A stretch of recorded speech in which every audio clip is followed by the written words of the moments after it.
오늘 하나님의 말씀 요나서 말씀 보도록 하겠습니다. 요나서 4장 9절로 11절 말씀 보겠습니다. 오늘 요나서 4장 전체를 보면서 그 하나님의 눈물이라는 주제를 가지고 말씀을 전할 텐데 저희는 오늘 9절과 11절까지만 우리 교독하도록 하겠습니다. 제가 먼저 9절 읽겠습니다.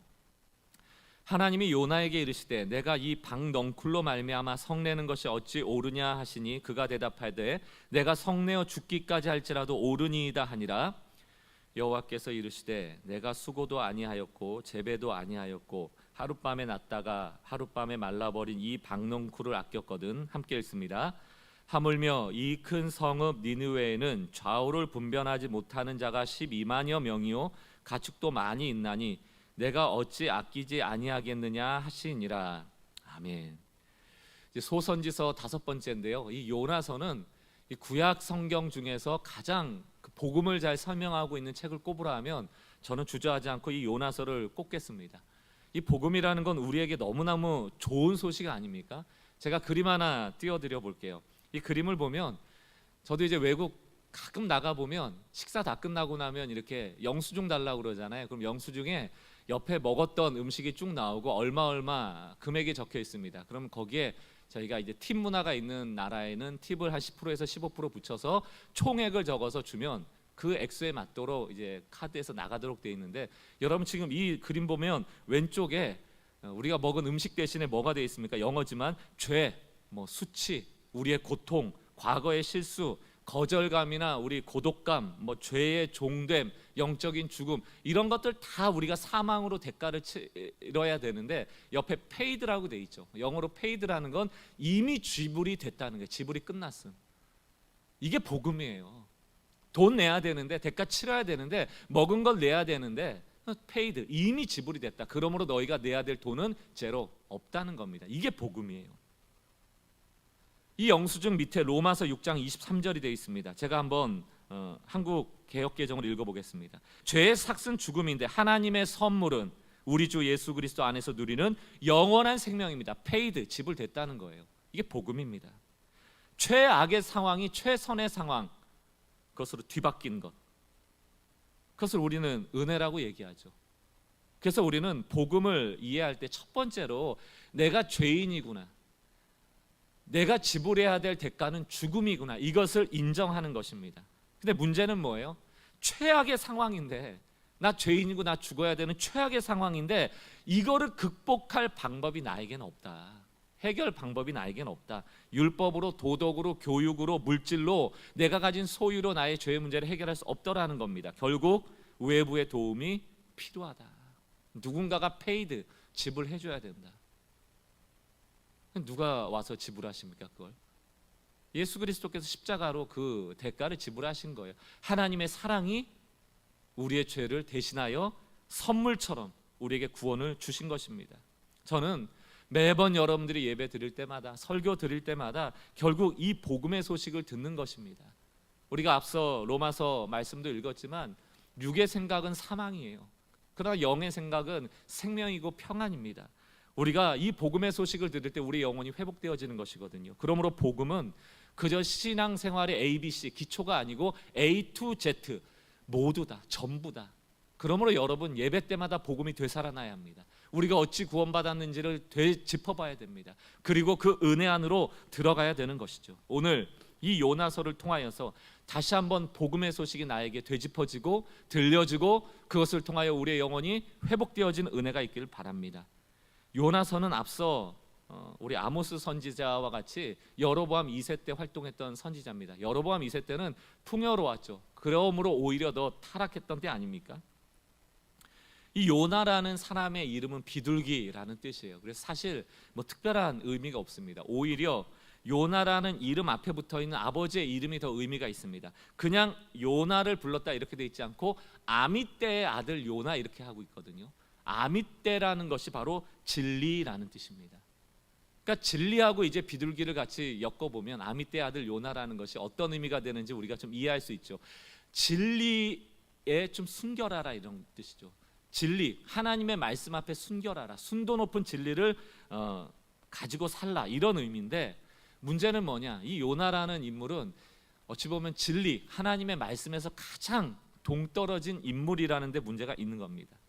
하나님이 기뻐하시는 일이 있고 내가 기뻐하는 일이 있는데, 결국 신앙이라는 것은 하나님이 기뻐하시는 일로 내 생각을 맞추는 것인데, 요나라는 인물은 진리 곧 하나님의 말씀으로부터 가장 멀리 떨어지려고 했던 인물이라는 것입니다. 요나에게 하나님이 뭘 명하셔요? 요나서 1장 1절 2절 보세요. 여호와의 말씀이 아미떼의 아들 요나에게 임하니라 이르시되, 이제 말씀하는 겁니다.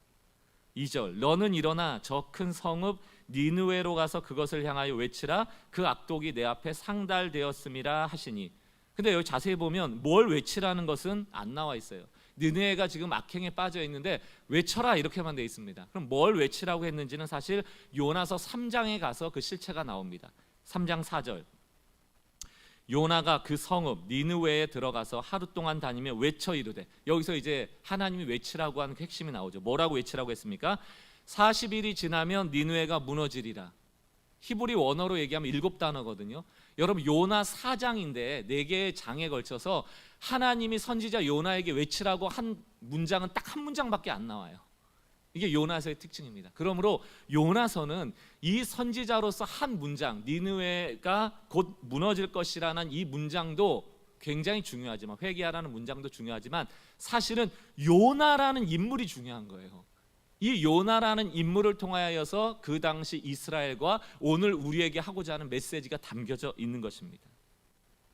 지금 요나에게 니느웨에 가서 이제 니느웨 40일 지나면 무너지니까 회개하라고 외치라는 것, 이게 이제 하나님의 명령이었는데, 요나는 이게 싫은 거예요. 왜 그런가? 니느웨라는 곳이 어떤 곳인지 알면 그 마음이 조금은 이해가 됩니다.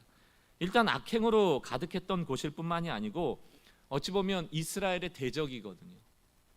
그러니까 요나의 마음에 지금 여로보암 2세 때 니느웨라는 이 아수르가 약간 약화되려는 시점에 아예 뿌리를 딱 없애버리고 지금 여기를 멸망시켜버려야지 이스라엘이 더 안전한데, 하나님은 지금 약화되어 있는 이 아수르를 오히려 살리려고 하고 있다는데 요나의 불편함이 있는 겁니다. 망해도 싼데. 요나서 1장 2절 다시 보세요. 너는 일어나 더 저 큰 성읍 니느웨에 가서 그것을 향하여 외치라. 뭐라고 외치라고요? 회개하고 니느웨가 무너질 건데 너희 다시금 회복하기를 하나님께 구하라, 이거 아닙니까? 그 악독이 내 앞에 상달되었음이라 하시니라. 여러분, 앞에 하나님 앞에 악독이 상달되면 벌 받아야죠. 그거 아닙니까? 하나님한테 악독함이 보였으면 그럼 망해야죠. 그러면 아마 요나에게 이렇게 얘기했더라면, 하나님이 말이에요, 요나야 가서 니느웨에 가서 이렇게 얘기해라. 너희가 악독함이 내 앞에 상달되었으니 너 이제 망할 거다라고 외치라고 했으면 아마 요나가 신이 나서 갔을 겁니다. 근데 문제는 망할 거라고 얘기하는 게 아니고 40일 동안 시간을 준데 요나는 불편함이 있는 거예요. 왜? 하나님이 회개하면 돌이킬 걸 알기 때문에. 그 싫은 거예요. 요나서의 중요한 주제가 무엇인가? 그것은 하나님은 인류를 구원하기 원하시는데 모든 인류를 구원하기 원하신다는 거예요. 모든 인류를, 모든 사람을. 여기 있는 우리들이 모든 인류를 구하시기 원하는 하나님의 이 은혜 덕분에 구원받은 거예요. 모든 사람 안에 우리가 포함되어 있는 것입니다. 그러므로 그것을 은혜라고 얘기하는 것이죠. 하나님은 성경 전체를 통하여서 은혜를 선포하면서 뭐라고 강조하시는가? 모든 인류가 하나님의 자녀되게 하도록 하길 원한다. 모든 인류를 구원하기 위하여 예수님의 십자가 지셨다. 이 모든을 강조하시는 거예요. 하나님이 왜 이스라엘을 선민 삼으십니까? 창세기 12장 3절을 보세요. 너를 축복하는 자에게 내가 복을 내리고 너를 저주하는 자에게 내가 저주하리니. 아브라함한테 할 얘기입니다. 땅의 모든 족속이, 모든 족속이. 아브라함 너만 잘 먹고 잘 사는 게 아니고 너의 복으로 말미암아 모든 족속도 복을 얻을 것이다 말씀하셔요. 우리는 교회가 추구하는 인대인의 영성이 뭡니까? 그게 믿는 사람이든 믿지 않는 사람이든 그 사람을 인격 하나로 대우하고, 그 사람이 믿는 사람이든 안 믿는 사람이든 하나님의 형상으로 지음받은 한 사람임을 기억하고, 그 사람을 믿음으로 오게 할 수 있도록 우리가 그를 최대한 인격적으로 대하고 신앙으로 대하는 것, 그래서 그 사람도 복받기 원하는 것, 그 사람도 구원에 들어가기 원하는 것, 그것이 인대인의 영성 아닙니까? 오늘 요나서 이 4장을 살펴봄을 통하여서 우리의 삶의 이 인대인의 영성이 회복되어지고 모든 인류를 구원하기 원하는 하나님의 마음이 우리 마음 가운데 공감되어지는 은혜가 있기를 바랍니다. 오늘 요나서 4장 세 가지 정도의 관점으로 우리가 살펴볼 텐데요. 첫 번째, 요나의 신앙입니다. 요나의 신앙은 우리가 닮으면 안 되는 신앙인데요. 요나의 신앙은 바로 나 중심적 신앙이에요. 자기 중심적. 자기 중심적인 신앙을 가지면요, 하나님이 선하신 것 때문에 불평하게 됩니다. 이게 무슨 얘기입니까? 나한테는 선하셔도 되는데 저 인간한테는 선하시면 안 된다는 거예요. 이게 자기중심적인 이기적인 신앙생활이죠. 나를 구원해 주시는 건 이해가 되는데 저 사람을 위해서 구원을 베푸시는 것, 저 사람을 위해서 십자가 졌다는 건 나 이해할 수 없습니다 하고 불평하는 것이 바로 나 중심적인 사람이에요. 자, 보세요. 지금 그림 하나 보여드릴게요. 이 요나라는 인물이 욥바라는 곳에서 이제 하나님께서 니느웨로 가라고 했다라고 얘기하면 동쪽으로 한 800km 배 타고 가야 되는 거거든요. 근데 그게 얼마나 싫었으면 800km의 5배 4000km나 되는 완전히 반대되는 서쪽으로 스페인까지 가겠다라고 다시스의 배를 탄다고. 이게 무슨 마음을 상징하는 겁니까? 나는 죽어도 가기 싫다는 거예요. 하나님이 다시는 니느웨 가지 못하도록 나는 아주 멀리 떠나겠다는 겁니다. 여러분 어떠세요? 내가 정말 극도로 싫어하는 사람의 은혜 받고 하나님이 그 사람을 사랑한다고 하면 그 얘기 듣기 싫잖아요. 귀 막아버리잖아요. 하나님의 음성이 들리지 않도록 하나님이 원하시는 동쪽이 아니고 왼쪽 5배나 먼 곳으로 떠나버리잖아요. 순종하고 싶지 않아서. 우리의 모습이에요. 제가 이 글을 읽을 때마다, 이 요나서의 장면을 볼 때마다 그 밀양이라는 영화가 생각이 나요. 전도연 배우가 출연했던 그 밀양이 뭡니까? 자기 아들을 죽인 살인범이 감옥에 갔어요.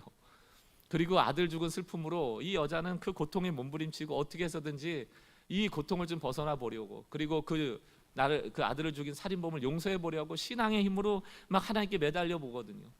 어느 순간에 자유함을 얻었어요. 내가 용서하리라는 마음으로 그 살인범이 있는 교도소에 갔는데 살인범하고 면회하는 그 순간에 그 살인범이 뭐라고 얘기하는가 하면 나는 하나님께 용서받았다고. 그 안에서 하나님을 만난 거예요. 감옥소에서 자기의 잘못을 하나님 앞에 회개한 겁니다. 그러니까 이 엄마의 마음이 어때요? 깜짝 놀라는 거예요. 나는 용서하지 않았는데 하나님이 용서했다고 저 사람은 자유함을 얻어버렸다고?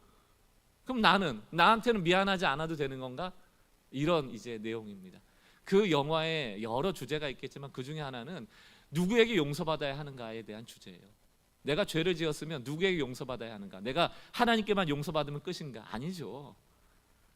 그 아파하는 사람을 공감하고 그 아파하는 사람에게도 미안하다고 용서를 구해야죠. 성경도 똑같은 얘기를 하고 있습니다.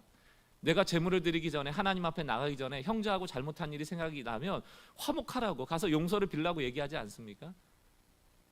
70번씩 7번이라고 용서하라고 얘기하지 않습니까? 우리 하나님께만 용서받는 게 필요한 게 아니고 그 피해를 본 사람에게도 용서하는 것이 마땅합니다. 둘 다여야 해요. 그런데 여러분, 지금 요나의 상황은 밀양의 상황하고는 조금 달라요. 뭐가 다른가 하면 이 니느웨가 요나한테 잘못한 게 없어요. 우리가 아수르라고 하면 막 굉장히 이스라엘에게 적대적이고 그거는 조금 지금의 시점보다는 지나서의 시점입니다. 또 이제 선지서에서 나와요. 근데 지금 이 시점은 어떤 때인가 하면 하나님의 포커스가 니느웨의 악행을 얘기하고 있는 겁니다. 그 니느웨라는 도시가 악행을 저지르고 있는 것이지 지금 요나하고 상관이 없어요. 이스라엘에게 지금 해코지하는 게 아닙니다. 이스라엘에게 잘못했기 때문에 하나님이 보복하려고 하는 게 아니에요. 지금 요나는 하나님의 입장에서 보면 이스라엘의 적국으로 가라는 게 아닙니다. 니느웨라는 나라가 악행을 저지르고 있기 때문에 누군가는 가서 회개하라고 말해야 되는데 선지자가 필요한데 너가 가라는 것이거든요. 이해가 되세요? 그러나 요나는 이해가 안 되는 거예요. 왜냐하면 이스라엘만이 하나님이 복받은 민족이고 나머지는 다 적이다라고는 이분법에 빠져 있는 한 하나님이 이해가 안 되는 거예요. 왜 니느웨로 나를 가서 회개시키라고 하는지. 요나가 4장 1절에 보니까 뭐라고 되어 있습니까? 요나가 매우 싫어하고 성내며, 매우 싫어하고 성내며. 니느웨를 나의 대적으로만 보니까 하나님하고 관점이 달라요. 하나님은 온 땅을 통치하는 나라 중에 하나로 니느웨를 보고 있는 것이고, 요나는 자기의 적대국으로만 보고 있는 거예요. 하나님은 그 통치하시는 니느웨가, 거기 안에 있는 수많은 백성들이 아파하고 있는 그 아픔에 관점이 있는 반면에 요나는 그저 싫은 거예요. 그저 싫은 거예요. 그저 싫은 겁니다. 우리 그럴 때 있잖아요. 그냥 싫은 사람 있잖아요. 이유도 없이. 못된 마음이죠. 근데 여러분, 요나가 하나님의 그 사랑에 대하여 크게 성내고 싫어했다고 하잖아요. 이 단어를 히브리어로 바꿔보면요, 라, 그돌라, 이렇게 두 단어입니다. 라라는 게 악이라는 뜻이 악행, 그돌라는 것은 영어로 하면 great, 크다는 겁니다. 큰 악. 무엇인가 하면 요나가 매우 성내고 싫어했다라는 것을 히브리적 원어로 바꿔보면, 요나가 하나님의 사랑으로 말미암아 큰 악에 빠졌다, 이렇게 얘기할 수 있어요. 요나가 드디어 큰 악이 드러났다라고 표현할 수 있어요.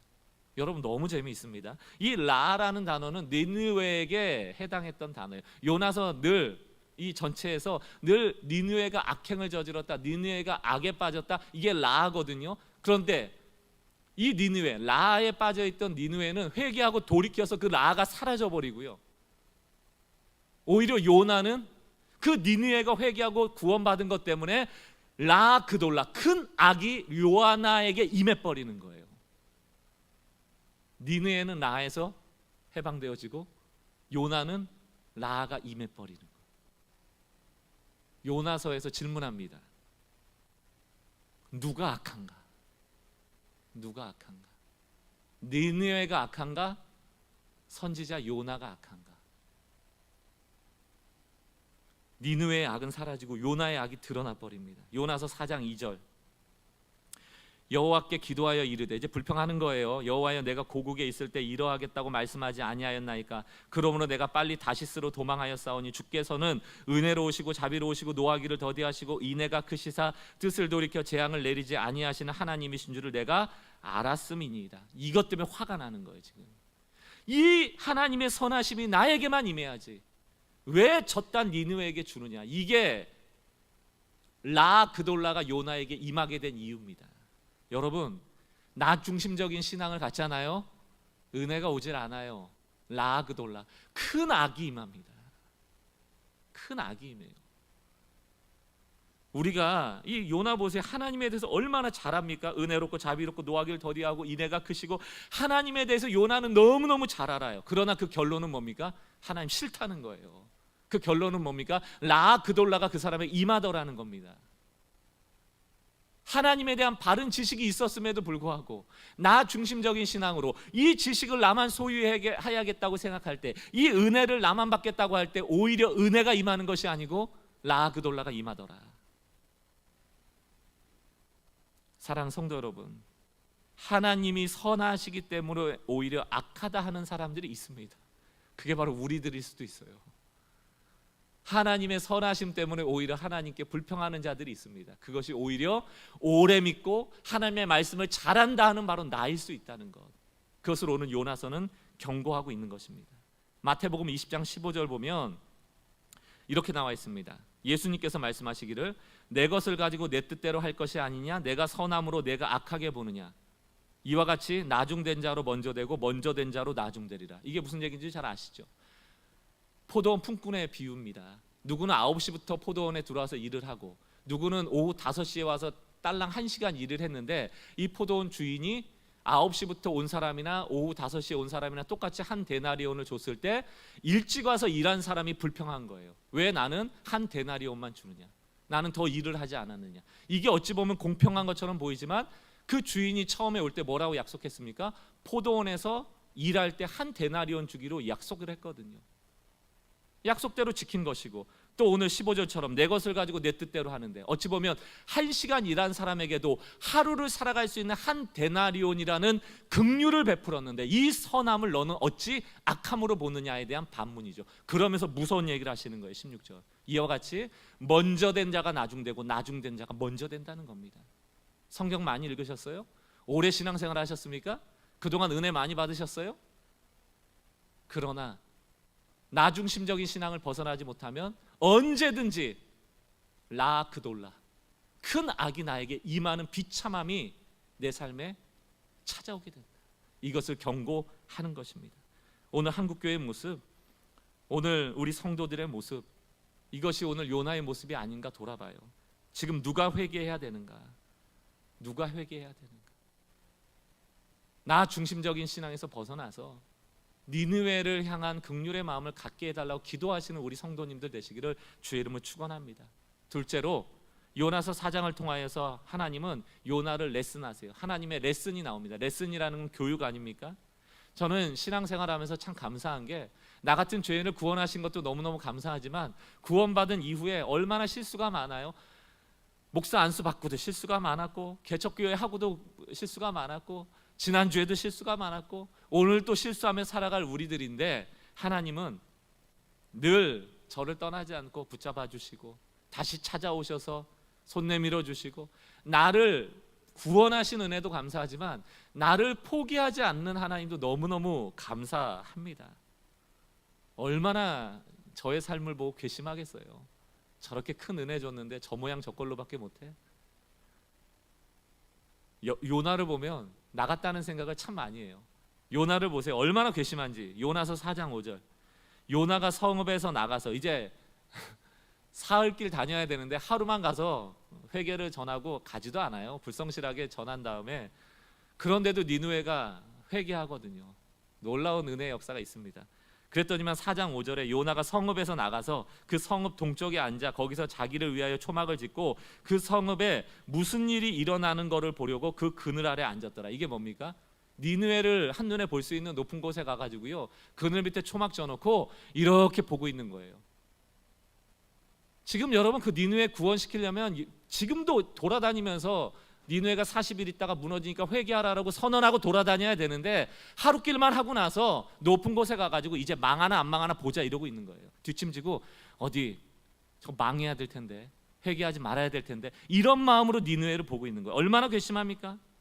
라그돌라가 작동을 하는 거예요. 지금 큰 악이 임한 증상들이 나오기 시작하는 겁니다. 하나님, 우리가 하나님 같으면 요나 이거 내버려 두겠어요? 이렇게 괘씸하게 하는데 말도 안 듣죠. 다시스로 도망가려고 했죠. 회개를 선언하려 했는데 불성실하게 했죠. 거기다가 올라와 가지고 니느웨 망하기를 지금 기도하고 있는 것 아닙니까? 얼마나 괘씸해요. 그러나 하나님은 또 요나를 찾아가셔서 레슨하시는 거예요. 우리를 찾아오셔서 오늘 또 이 설교를 통하여 레슨하시는 거예요. 하나님의 레슨에 세 가지의 도구가 등장합니다. 한 가지는 요나가 지금 니느웨를 망하기 바라면서 초막을 짓고 있었는데, 햇볕이 내려쬐 때 그 초막이 덮지 않도록 박넝쿨을 준비하신 거예요. 하루 만에 박넝쿨이 자라가지고 초막 위를 덮으니까 햇볕도 오지 않고 시원한 거예요. 요나가 얼마나 좋아요. 그러고 있는데 하나님이 또 한 가지를 준비하십니다. 벌레를 준비해서 이번에는 박넝쿨의 잎사귀를 다 갉아먹게 한 겁니다. 그랬더니만 또 따가운 햇볕이 막 내리쬐니까 요나가 또 불평하죠. 하나님은 또 한 가지를 준비하시는데, 햇볕이 내려지는 그때 뜨거운 동풍이 불게 해서 요나가 막 힘들게 만들어 놓는 거예요. 하나님이 뭘 준비하세요? 첫 번째는 박넝쿨, 두 번째는 벌레, 세 번째는 뜨거운 동풍. 이게 다 요나를 훈련하는 도구들입니다. 우리를 훈련하는 도구이기도 하죠. 이제 요나의 반응을 보세요. 얼마나 여전히 자기중심적이고 라그돌라가 작동하는지 말이죠. 요나서 4장 6절. 하나님 여호와께서 박넝쿨을 예비하사 요나를 가리게 하셨으니 이는 그의 머리를 위하여 그늘이 지게 하시며 그의 괴로움을 면하게 하려 하심이었더라. 요나가 박넝쿨을 말미암아 어떻게 했다고요? 크게 기뻐했다. 하나님께 감사했다 나와요. 좋은 거에 그냥 시원하니까. 여러분, 요나가 지금 박넝쿨 구했습니까? 그리고 요나가 지금 하나님의 은혜를 받을 만한 상황이 아니에요. 니느웨를 대하여 적대시하는 것 때문에 라그돌라가 그 요나에게 임한 상태입니다. 하나님 보시기에 악한 자예요. 박넝쿨을 지금 공급받고 은혜를 공급받을 만한 자격이 있습니까? 없거든요. 박넝쿨을 하루 만에 자라게 할 수 있는 분이 누구예요? 하나님이신 걸 요나는 알았을 겁니다. 그러나 하나님께 감사하지 않아요. 마치 당연히 나는 박넝쿨을 누려도 될 사람인 것처럼 그저 그 그늘 아래서 기뻐하고 있다는 겁니다. 우리들은 어떻습니까? 우리에게 주신 은혜들을 너무 당연하게 여기고 기적과 같은 일들을 마치 나의 공로처럼 여기며 살아가진 않아요. 그러나 하루아침 만에 그 박넝쿨이 벌레에 먹혀서 사라지자 요나는 분노합니다. 어떻게 하나님이 나한테 이럴 수 있는가? 어떻게 그러긴, 나 그돌라를 가진 너한테는 딱 맞는 형벌이지. 내리쬐는 햇볕, 이 고난이 자기의 죄의 형벌이라는 생각은 하지도 못한 채 그 박넝쿨 없어진 거 그거 하나 가지고 막 분노하는 겁니다. 4장 8절을 보세요. 해가 뜰 때에, 지금 박넝쿨도 없어졌는데 하나님이 뜨거운 동풍을 예비하셨고 해는 요나의 머리에 쪼임에 요나가 혼미하여 스스로 죽기를 구하여 이르되 사는 것보다 죽는 것이 내게 나으리이다 하니라. 나한테 은혜 안 주시려면 나 죽이라는 거예요. 그리고 니느웨한테 저 은혜 주실 거면 나 죽이라는 거예요. 이 정도로 지금 불평불만을 하고 있는 겁니다. 얼마나 극단적이에요. 여러분, 하나님이 지금 요나를 가르치려고 이벤트를 준비했는데 결과는 성공입니까 실패입니까? 실패예요. 4장 9절을 보면 실패가 완벽하게 드러납니다. 하나님이 요나에게 이르시되 너가 이 박넝쿨로 말미암아 성내는 것이 어찌 옳으냐. 그가 대답하되 뭐라고 되어 있다고요? 내가 성내어 죽기까지 할지라도 옳으니이다. 이 우리들 아닙니까? 저는 요나를 보면 참 감사한 게 뭐냐면 요나라는 이 선지서가요, 다른 선지서랑 다른 게, 다른 선지자들은 이렇게 보면 내가 도저히 따라갈 수 없는 믿음과 헌신이 있어요. 근데 요나를 보면 할만해, 상대할 만해, 나 같아. 오늘 요나서는 요나라는 인물이 주인공이에요. 니느웨가 주인공이 아니에요. 요나 같은 나를 통하여 하나님이 레슨해주고 싶은 게 있는 거예요. 그런데 요나도 그렇고 우리도 그렇고 여전히 나중심적인 신앙에서 벗어나지 못하고 늘 나만 옳다 하는, 자기 주장만 하는 신앙생활을 너무너무 많이 하고 있다는 것이죠. 요나가 우리를 비춰보는 거울입니다. 하나님은 늘 우리에게 말씀하시지만 우리는 거절하고요, 내가 은혜 받을 만한 자격도 없는데 은혜 주심에도 불구하고 감사하지도 않고요, 그러다가도 벌받아 마땅한 우리에게 때로 좀 고난을 주시면 그거 가지고 막 나는 괜찮은데, 나는 잘했는데, 나는 문제 없는데 왜 하나님 나한테 이렇게 대우하시냐고 얼마나 불평합니까? 그리고는 라 그돌라에 빠져버리죠. 하나님의 1차 레슨은 실패합니다. 그러나 하나님이 진짜로 요나 그리고 우리에게 알려주고 싶은 레슨이 마지막 하나 남아있어요. 그게 바로 눈물 흘리시는 하나님입니다. 요나 4장을 통하여 마지막 결론이 결국 하나님이 눈물을 흘리시는 거예요. 이게 무슨 얘기일까요? 지금 앞절까지는요 많이 나오는 단어가 뭐냐면, 여러분 이제 이번 주에 읽어보시면 알겠지만 하나님이 물으세요. 요나야, 너 이렇게 하는 게 옳으냐? 너 이렇게 하는 게 옳으냐? 이렇게 물어보거든요. 옳고 그름의 문제를 따졌어요. 근데 지금은 옳고 그름의 문제, 논리의 문제가 아니고 사랑의 문제라는 관점으로 이제 이 문제를 바꿔주시는 겁니다. 좀 쉽게 말씀드리면 이게 하나님이 울어버리시는 거예요. 니느웨를 보면서 하나님이 우는 겁니다. 이건 지금 니느웨가 이스라엘의 대적이고 원수고 이런 차원의 문제가 아니고, 니느웨가 지금 악행에 빠져서 하나님의 진노로 말미암아 거기 있는 모든 사람이 멸망당하게 된 것에 대해서 하나님은 그 진노를 준비하실 때 잘됐다, 다 죽어라 이러는 게 아니고 눈물을 흘리고 계시다. 그 마음을 이해할 때 우리는 복음의 은혜를 이해하게 되고 나의 구원에 대해 더 깊어지고 다른 사람을 바라볼 때 그 은혜의 눈으로 바라볼 수 있게 된다는 것입니다. 요나서 4장 10절 11절을 보세요. 마지막 레슨입니다. 결론이죠. 여호와께서 이르시되 너가 수고도 아니하였고 재배도 아니하였고 하룻밤에 났다가 하룻밤에 말라버린 이 박넝쿨을 그렇게 아꼈거늘. 11절 하물며 이 큰 성읍 니느웨에는 좌우를 분별하지 못하는 자가 12만여 명이요 가축도 많이 있나니 내가 어찌 아끼지 아니하겠느냐 하시니라. 여러분 여기서 아끼다라는 이 동사는 히브리어로 후스라는 단어인데 이거를 영어로 바뀌어보면 컴패션입니다. 컴패션이 뭐예요? 공감하는 거예요. 울어주는 거예요. 저 사람이 나쁜 사람이든 좋은 사람이든 논리적으로 따지는 게 아니고 저 사람의 힘듦에, 저 사람의 지금 벼랑 끝에 서 있는 그 위기에 우리가 공감해 주는 거예요. 붙잡아 주는 겁니다. 함께 눈물을 흘려 주는 거예요. 이제 하나님은 이 니느웨를 죽이고 살리는 문제가 옳고 그름의 문제가 아니고 생명의 문제다, 사랑의 문제다라고 관점을 바꿔주고 있는 것입니다. 다시는 보고 싶지 않은 사진이지만 여러분, 한 5년 전쯤에 시리아 난민들이 지중해를 건너오다가 그 배가 난파되면서 터키 해변에 밀려온 3살짜리 아이의 시신 사진이 올라온 적이 있습니다.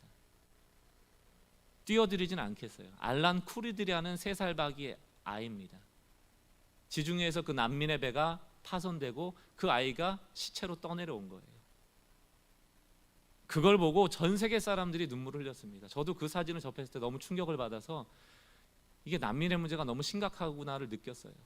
여러분, 그 난민이라는 아이가, 알란 쿠르디가 5년 전쯤에 시신으로 터키 지중해 해변에 떠내려온 사진을 보고 모두가 울었어요. 부모라고 한다면 누구나 공감하고 이 불쌍한 아이, 또 시리아 난민들, 그 내전 때문에 죽어가고 있는 그 시리아를 아파했습니다. 그러나 그 아이의 시신을 보고는 울지만 그 시리아 난민이라는 문제로 들어가면 우리는 굉장히 냉정해져요. 옳고 그름을 따집니다. 결국 알란 쿠르디라는 아이의 이름은 역사의 흔적 속에 사라져버리고 여전히 지금도 수많은 난민들이 작은 보트에 매달려서 그 넓은 지중해를 헤쳐서 도망 나오고 있죠. 받아주는 나라들이 없기도 하고, 또 받아주는 나라를 향해 가더라도 그 나라의 경제적인, 사회적인, 정치적인 이유로 말미암아 온전하게 인권을 보장받지 못하고 있는 때가 지금 이 시대 아닙니까? 제가 지금 말씀드리는 것은 그래서 난민을 정치적, 사회적, 경제적으로 다 수용해야 된다라고 쉽게 결론을 내리자는 것은 아닙니다. 그러나 그들의 문제에 우리가 아파하고 있는가? 하나님이 그 난민들을 보실 때 어떤 상황으로 보고 계실까? 이제 난민의 문제가 아니고 우리 가까이에 있는, 내가 미워하고 내가 적대시하는 그 사람을 향하여, 뭐 우리 가족 안에는 가까이에 우리 원수들이 있잖아요. 아내도 있고 남편도 있고 자식도 있고, 그렇게 사랑스럽다가도 그냥 나를 제일 괴롭히는 게 우리 가장 가까이 있는 사람들 아니에요. 그러나 나를 괴롭힌다라고만 생각할 게 아니고 저 사람이 왜 그럴까? 뭐가 아파서 그럴까? 어떤 상처 때문에 그럴까? 저 사람이 어떤 힘듦 때문에 그럴까에 대해서 우린 컴패션, 공감하려고 하지는 않거든요. 심지어 요나서 4장 11절을 보면 좌우를 분별하지 못하는 자라고 규정하고 있어요. 알면 저러겠습니까? 모르기 때문에 저런다는 거예요. 그러나 우리는 옳고 그름이라는 논리만을 따지기 때문에 틀렸어, 너희는 다 죄인이니까 다 멸망해야 돼. 근데 정작 보지 못하는 게 뭐예요? 내가 라하 그돌라에 빠져 있다는 거 모르잖아요. 요나는. 우리가 딱 그 꼴이라는 거예요. 여러분, 공감이 생기려면 복음이 필요합니다. 내가 어떻게 구원받았는지를 알아야만 저 사람을 긍휼히 여길 수 있어요. 그래서 제가 복음을 강조하는 겁니다. 우리가 복음 아래서의 정체성을 놓쳐버리면 적대적이 된다니까요. 나는 이미 구원받았으니까 괜찮은 사람이고 저 사람 지금 하나님 떠나서 죄 짓고 있으니까 라그돌라에 빠진 사람이다라고 규정해버린다니까요. 너무 쉽게. 그리고 옳고 그름이라는 잣대로 저 사람들 멸망받기를 원하는 그런 마음을 갖게 되는 거예요. 11절에 보니까 하물며 또 가축도 많이 있나니. 가축도. 사랑하는 성도 여러분, 내 논리가, 내 주장이 그렇게 생명보다 귀합니까? 내 자존심이 생명보다 귀합니까? 내가 말싸움으로 내 아내에게 이기는 게 저 아내의 생명보다 귀합니까? 아내들이여, 남편에게 말싸움으로 이기는 게 저 남편의 생명보다 귀합니까? 내가 그토록 얻기 원하는 그것이 저 사람의 생명보다 귀합니까? 요나서는 지금 그걸 말하고 있는 거예요. 탕자 이야기를 보면 그 동생이 죽다 살아왔는데 그 형은 뭐를 지금 주장하는 거예요? 아버지, 나는 아버지로 해서 열심히 일했는데 나한테는 새끼 염소 한 마리도 내어주지 않지 않았습니까? 그 잔치 벌려주는 게 이 동생의 생명보다 귀합니까? 잔치 안 벌려준 것 때문에 자존심 상한 거잖아요. 그래서 이 둘째 아들 받지 마자는 거잖아요. 그 잔치가 생명보다 귀하냐고요. 우리가 주장하는 걸 보면 생명보다 귀한 건 없습니다. 그런데 우리는 생명을 걸고 싸우죠. 목숨을 걸고 싸워요. 그놈의 자존심 때문에, 그놈의 옳고 그름 때문에. 예수님이 자존심 따졌으면 우리가 어떻게 구원받습니까? 하나님이 우리를 보시고 옳고 그름과 맞고 틀림으로 따졌다면 구원은 없죠. 그러나 우리의 악행 라아 그돌라를 보시고도 우리를 위하여 눈물을 흘리셨기 때문에 십자가 지신 거예요. 컴패션이 우리를 구원하는 겁니다. 여러분, 그토록 지금 아끼고 있는 게 뭐예요? 요나는 박넝쿨이었습니다. 그리고 선민의식이었습니다.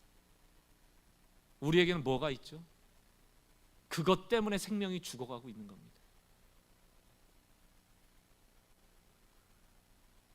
오늘 요나서는 니느웨의 악행을 고발하라는 회개의 메시지도 있지만, 니느웨가 망해가고 있는데도 눈물 흘리지 않는 높은 산에 올라가 초막을 짓고 니느웨가 망하기를 뒷짐지고 바라는 이 땅의 수많은 요나들을 향한 메시지입니다. 오늘 하나님께서 질문하세요. 적어도 우리가 난민 문제를 예를 들었지만 그 문제를 우리가 정치적 사회적으로 어떻게 해결할 수 있는지 방법에 대해서는 정확히 모른다 할지라도 얼마나 절박하면 정원 초가의 보트를 타고 매달려서 그 지역을 떠나려 할까 하는 그들의 마음을 좀 헤아려 볼 필요는 있지 않을까. 저도 회개합니다. 가까이 있는 미얀마라는 나라, 지금 굉장히 어려움에 있는데 과연 우리는 거기에 관심 갖고 있는가?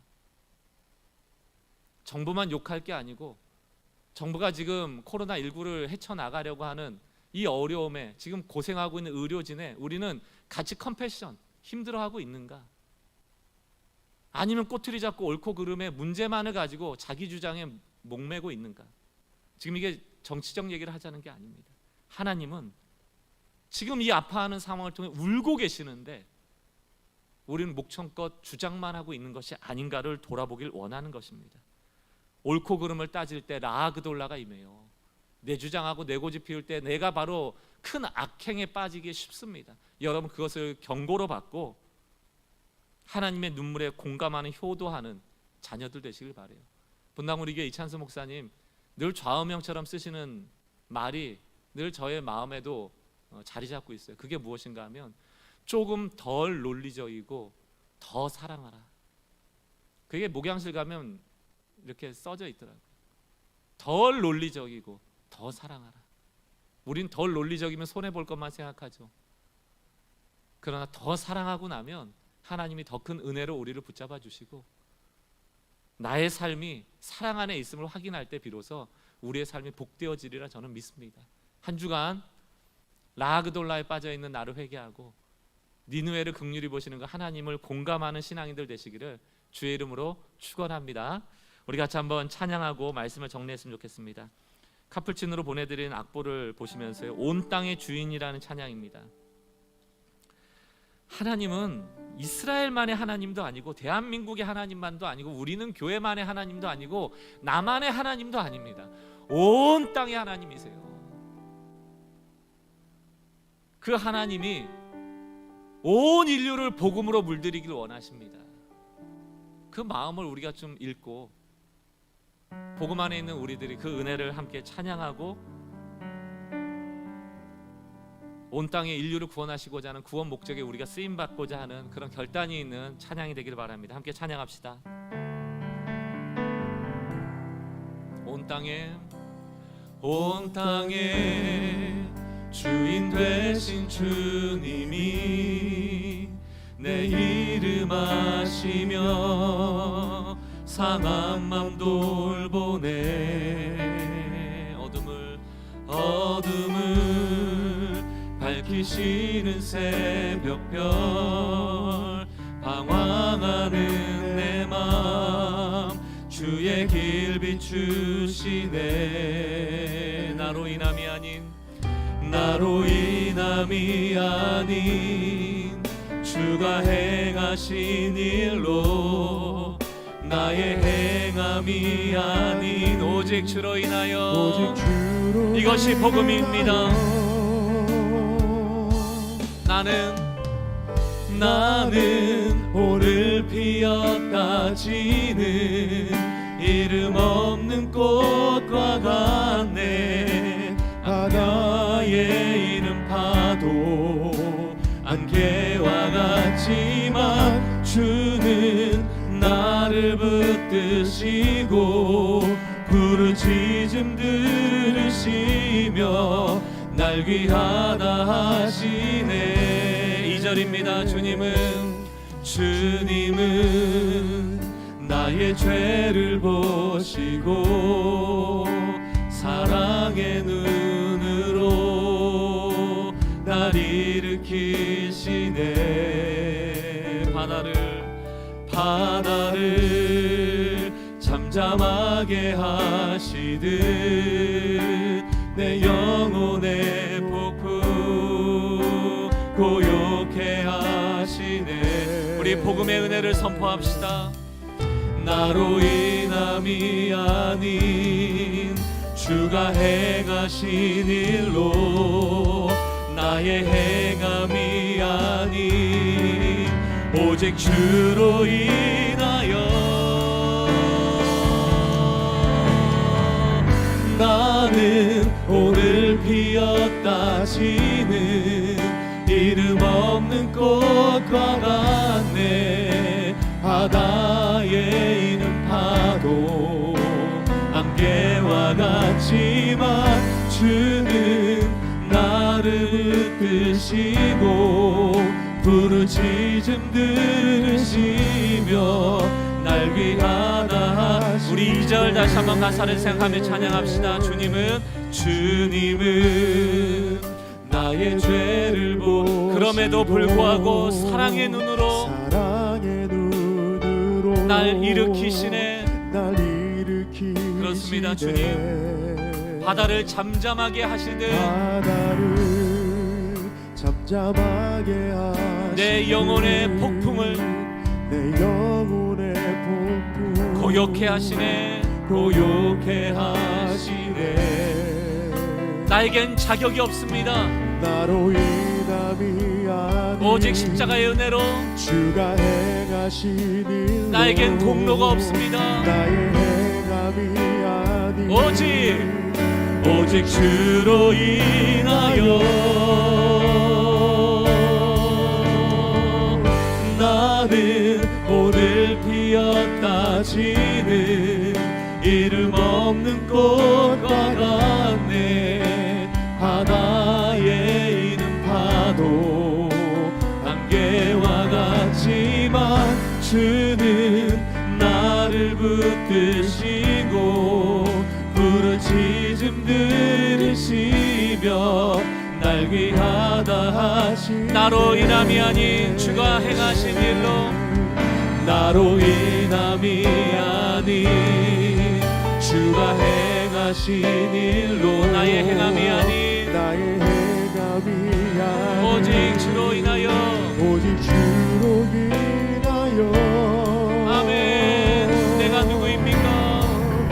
나는 오늘 피었다 지는 이름 없는 꽃과 같네. 바다의 이름 파도 안개와 같지만 주는 나를 붙드시고 부르짖음 들으시며 날 귀하다 하시네. 저희 눈을 감고 오늘 말씀을 정리했으면 좋겠습니다. 오늘 찬양 가사에 보니까 나는 오늘 피었다지는 이름 없는 꽃과 같대요. 시간 지나면 시들어버리는 꽃말입니다. 또 나는 바다에 가면 그 앞에 잠깐 잃었던 파도와 같이 밀려왔다 밀려나가 버리면 끝나는 그런 물보라 같다는 것입니다. 또 나는 아침에 잠깐 있다 사라져버리는 안개와 같다는 것입니다. 무의미해요. 주님 아니면, 복음의 은혜 아니면 우리 악으로 말미암아 죄의 대가로 사망되어져야 되는 존재가 우리였는데 자격 없는 나를 찾아오셔서 십자가로 하나님의 눈물의 은혜로 우리를 긍휼히 여기신 그 긍휼 덕분에 우리가 살아난 겁니다. 요나도 마찬가지예요. 요나가 잘나서 선지자가 된 게 아닙니다. 지금까지 나의 나 된 것이 주의 은혜입니다. 30년 동안 혹은 40년 동안 20년 동안 내가 신앙생활한 게 예수 믿고 나서부터는 내가 한 것처럼 보이지만 그 20년 30년 40년을 걸어오는 내내 하나님께서 은혜 주시지 않았다면 어떻게 우리가 이 자리에 있겠습니까? 나의 나 된 것은 주님의 은혜입니다. 그러나 우리가 자기중심적인 신앙에 빠져버려서 이제는 그 은혜를 사유하려고 해요. 독차지하려고 해요. 그리고 다른 사람에게 은혜 주는 하나님을 악하다 말해버립니다. 그 말하는 순간 나의 원수의 악이 나에게 임하는 거예요. 라그돌라. 자기 자신을 보지 못하게 됩니다. 얼마나 비참한 것입니까? 오늘 조용히 기도합시다. 나 같은 죄인 살리신, 시들어버린 꽃과 같이, 물보라 같이, 안개와 같이 사라지는 나를 오늘도 붙잡고 계시는 그 하나님으로 말미암아 감사의 기도를 올립시다. 이 시간 조용히 오늘 주신 말씀 붙잡고 묵상으로 기도하며 나갑시다. 기도합니다.